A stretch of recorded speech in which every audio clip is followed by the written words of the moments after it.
Walking around reptile shops when I was a kid was very different than it is today.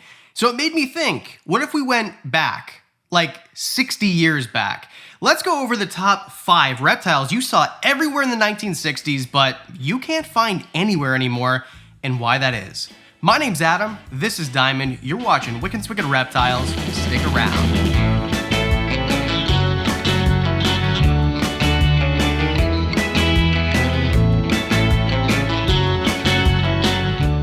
Special thank you to today's sponsor, Audible. So to point out the obvious, I was not around in the 1960s, so all of this information, take with a grain of salt. I had to research on the internet and forums and talk to guys who were around back then and look at lists, which were really cool. Import lists for the 1960s, which are wild. So if you're one of the guys who was around in the 60s, let me know in the comments section, what did I get right? What did I get wrong? I'd love to know, and this is more of like wasn't it fun to look back at the 60s than a documentary. So let's start it off with number 5, box turtles. But not box turtles like this North American box turtle, Indo-Chinese box turtles. Now, if it sounds familiar, you might have seen them on a National Geographic special about severely endangered, critically endangered animals, because that's what they are.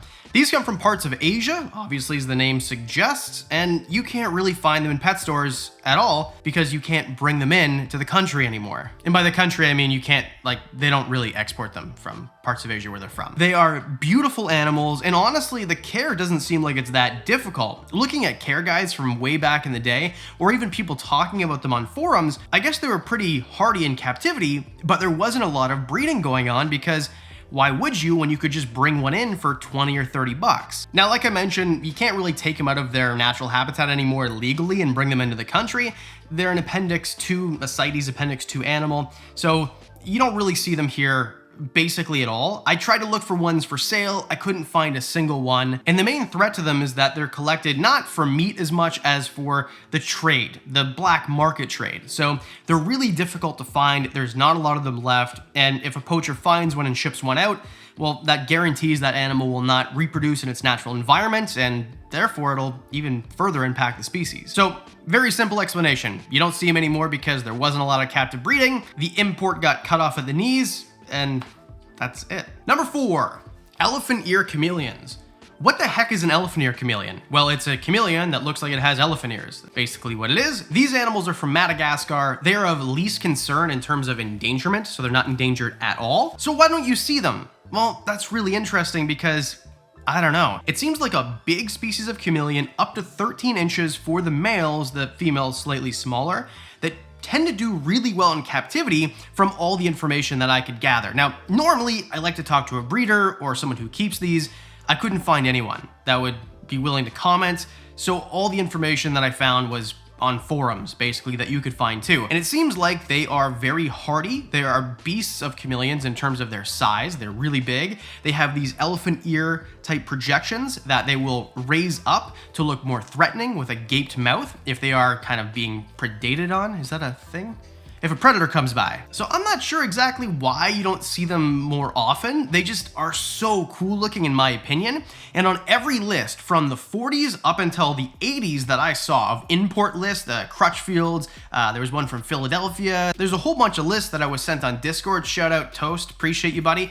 And it was just really interesting to pour through these and see these animals that you don't ever see in pet shops anymore on every single one of these lists. So it seems like they'd be a really great pet. Why you don't see them anymore? Just low popularity. And why is that?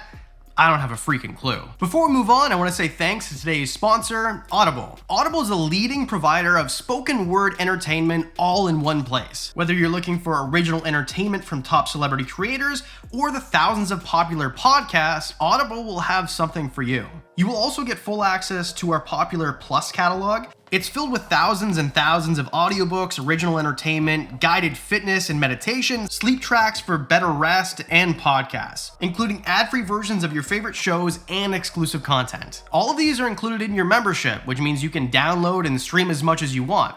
No credits required. And many of these audiobooks are read in the voice of the actual author. I got into this really amazing book called The War of Art. It's really helped me stop procrastinating and get things like videos like this done on time with less stress. And I feel connected to this book because Stephen Pressfield, the author, actually reads it. Not only do I get books and motivation, but I also get my podcast from Audible too. Audible is kind of like a playlist for life, and new members can always try Audible for 30 days on us. If you've ever been thinking about getting into new podcasts or getting into new audiobooks, it's a great time to go to audible.com/wickedreptiles or text Wicked Reptiles to 500-500. And like I said, the first 30 days are free. Number 3, Monkeytail Skinks.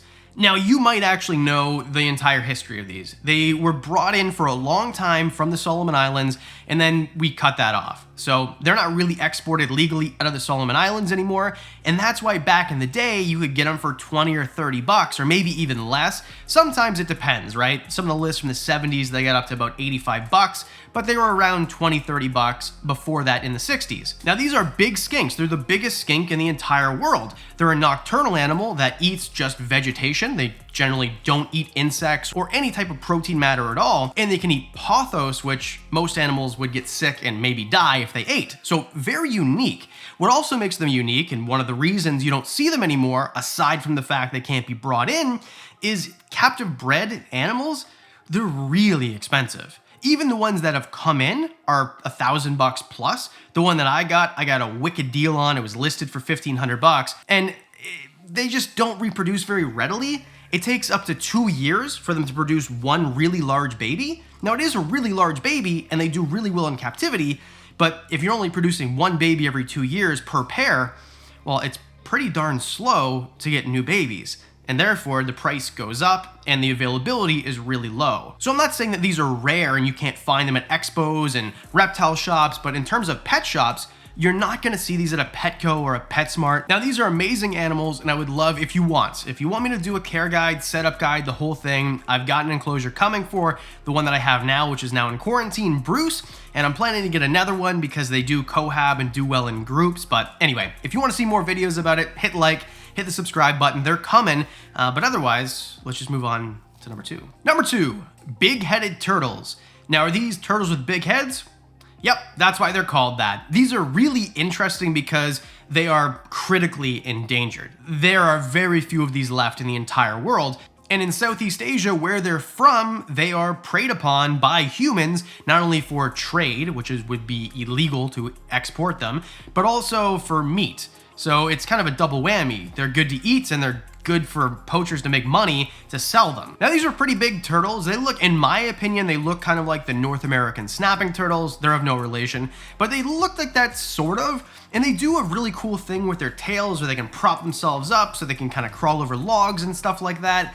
Although they're mainly aquatic, they do spend a little bit of time on land and they can get over obstacles like a lot of other turtles really can't. So in my opinion, animals that have cool adaptations like that are really, really cool. Not only that, but their big heads are really interesting, hence the name, and they've got a really cool shell. Just overall, kind of a drab looking, but beautiful in their own way type of turtle. And at 17 to 20 inches, they're pretty big. So you would need a pretty big enclosure. And I think you see this a lot. And when we get to number 1, obviously, you see animals that don't really do well in captivity on these lists. Now, this list wasn't indicative of that, but the 1990s list, which you can watch right here, really was. It seems people in days gone by didn't have the same type of information that we have now, which makes sense because you'd go and get a book that maybe was written 10 years ago and some of that information might be outdated. And with the internet, it changes all the time. So the internet is generally a better place to get information just because it can be updated more regularly. If you get a book from the 1980s about bearded dragon care, it'll tell you that you're the devil if you put them on play sand. You're not. A naturalistic type of sand, soil mixture is perfectly fine for them. That's what you find in the wild. This is gonna blow your mind, but there are no paper towel substrates in the wild. Number 1, you probably knew it was gonna be on the list. Crocodiles. No, not alligators, crocodiles. And this is very many species that I've seen on these lists. Now, some of them are in the thousands of dollars, but then there's some saltwater crocodiles that are literally $25, $30, $50 on these lists, which means anybody can go out and buy a freaking crocodile. Now, I don't know if I need to explain it, but crocodiles are terrible pets for 99% of people. They need giant outdoor ponds, or if you have an indoor facility like the size of a large room with basking spots and the right humidity and a land area and a big water area so that they can swim total distances of their body, more than their body. It's just a nightmare to keep in captivity unless you have a legitimate facility. Unless you're a Gatorland or a Chandler or someone like that that has that type of option, or a Kennan, someone who has an area that they could keep a crocodile if they wanted, you can't really keep one in your basement. But that was happening in days gone by in the 60s. Now this really is sort of funny, but not really, because I can just imagine how many of these animals really suffered, didn't get the best lives at all. But also there are guys out there that probably did convert an entire room in their basement to have a crocodile type enclosure, which would be really cool. But unfortunately, and I hate to break it to you if you were born in this decade, the 60s were a really long time ago, like over 60 years ago. And there's really not a lot of guys left that had those animals that we can talk to. Because if you were 20 in 1960, that means that you're 82 today. And there's really not a lot of those guys on the internet that I could get a hold of. So there you go. Those are the top 5 1960s reptiles that used to be everywhere and now are nowhere. What do you think? Let me know in the comment section below. What have you seen on lists from days gone by? And what's the next decade that we should do? Should we do the 70s, 80s, or go all the way back to the 40s, 30s, or 20s? Let me know in the comment section. And as always, a special thank you to anyone who clicked like and subscribe. You're really helping the channel. And an extra big thank you to the Patreon supporters. You guys get extra videos early. You guys get discounts on the merch. You know about reptiles in the collection we haven't talked about yet. And for as little as $1 a month, you can be a Patreon supporter too. And that's it. Because we do videos twice a week, that means I'll see you on Monday.